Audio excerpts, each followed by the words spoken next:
Bem, um poema de Vinícius de Moraes, né, um texto do Antônio Cândido, o crítico literário. E aí o Antônio Cândido, ele começa o seu texto, né, a sua crítica literária, com a seguinte frase: a flutuação do gosto em relação aos poetas é normal, como é normal a sucessão dos modos de fazer poesia. Pelo visto, Vinícius de Moraes anda em baixa acentuada. A gente consegue analisar, então, a partir dessas três linhas, o que é que nos pede a questão.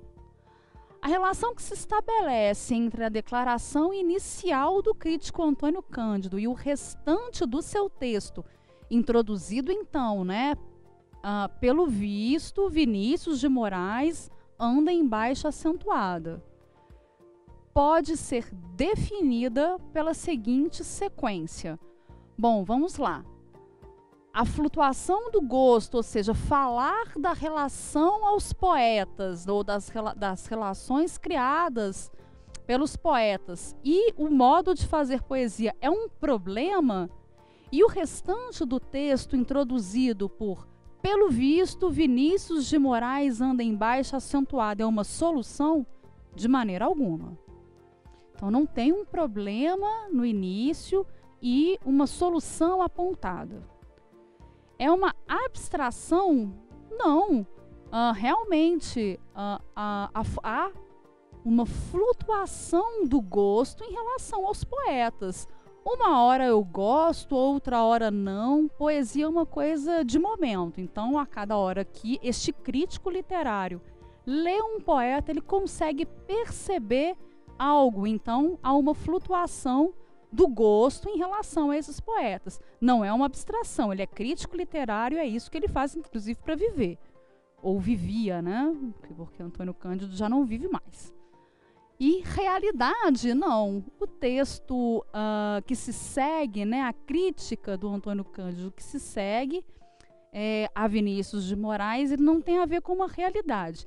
Ele vai fazendo aí pontuações críticas em relação à obra e as nuances da obra do Vinícius de Moraes. Então, também não é uma relação de abstração e realidade.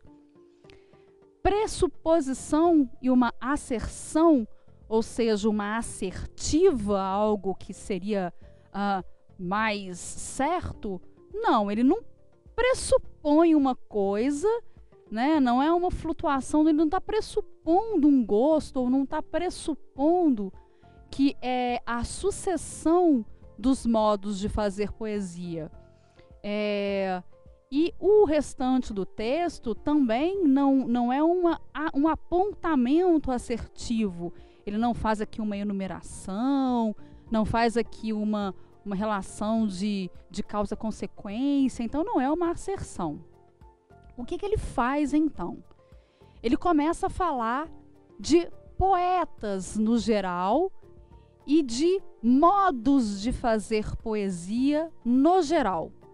E a partir do momento, né, já da segunda frase, ele aponta para um poeta em específico, que é o poeta Vinícius de Moraes, e que ele vai então apontar características da poesia, comparar Vinícius de Moraes com outros poetas, mas ele então faz uma generalização nessa primeira frase do texto e depois ele aponta o seu olhar, né, ele faz uma particularização para Vinícius de Moraes. Portanto, a nossa resposta correta aqui é a letra D.